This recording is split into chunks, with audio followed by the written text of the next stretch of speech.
Judith, Chapter 2. The Western Campaign, Council of War against the West.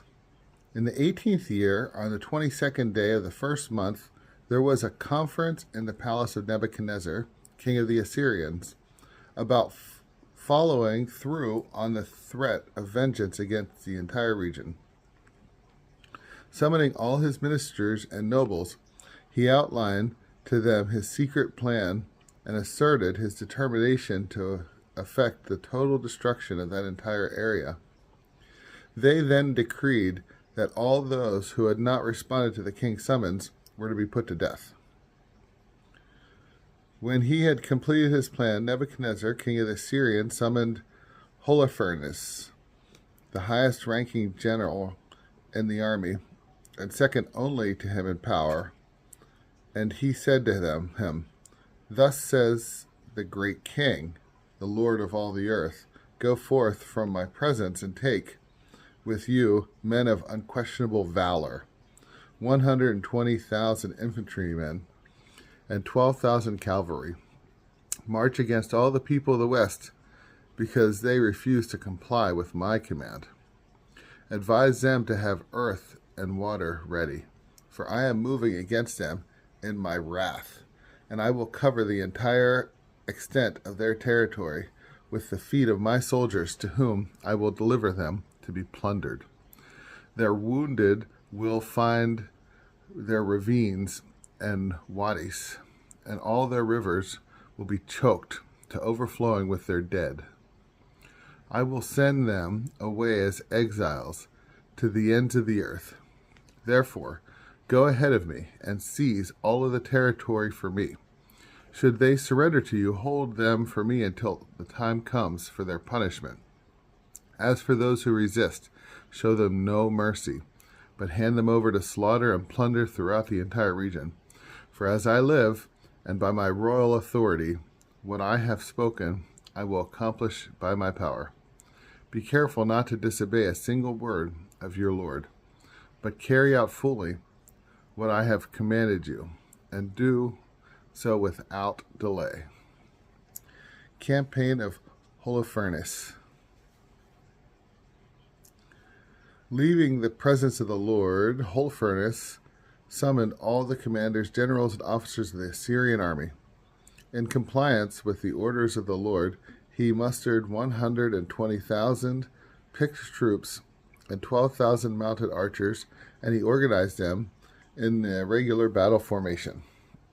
He took along a vast number of camels, donkeys, and mules to transport the baggage, and innumerable sheep, oxen, and goats for their food supply, as well as ample rations for every man, and a great amount of gold and silver from the royal palace.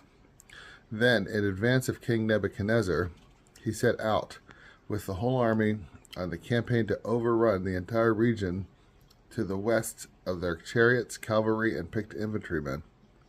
Accompanying them was a motley crowd like a swarm of locusts, or the dust particles of the earth, a multitude too numerous to count.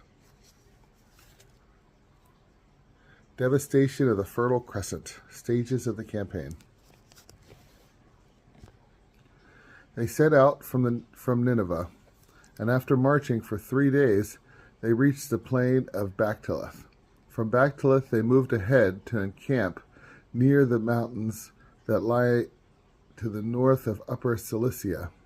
From there, Holofernes advanced into the hill country with his entire force, infantry, cavalry, and chariots.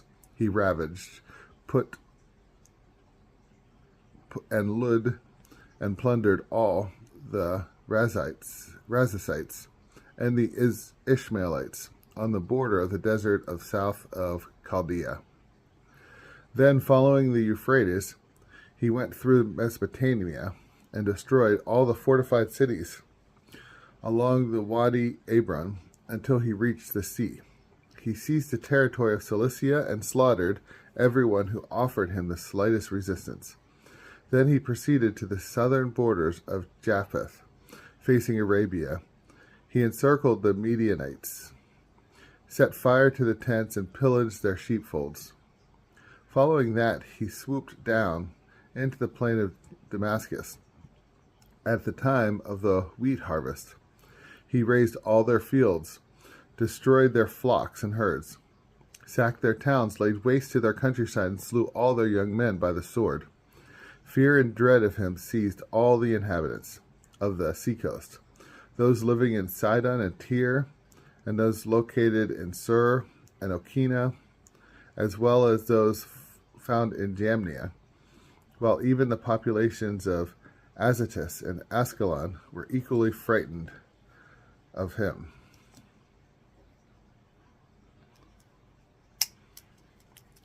Chapter 3. Capitulation of the West. Therefore, they sent envoys to him to sue for peace in these words: We, the servants of the great king Nebuchadnezzar, lie prostrate before you.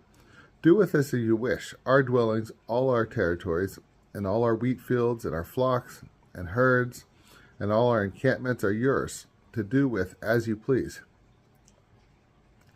Our towns and their inhabitants are also at your service. Come and deal with them as you see fit. After the envoys had been received by Holofernes, and they told him all this, he went down with his army to the seacoast and stationed garrisons in all the fortified towns, assigning picked men from them to serve as auxiliaries. The people of these cities and all the inhabitants of the surrounding countryside welcomed him with garlands and dancing to the sound of tambourines. Despite this, he demolished all their sanctuaries and cut down their sacred groves, and thereby carrying out his commission to destroy all the gods of the land, so that all the nations would worship Nebuchadnezzar alone, and that only he would be invoked as a god by people of every tongue and tribe. Finally, Holofernes advanced towards Esdraelon in the neighborhood of Dothan, facing the great ridge of Judea.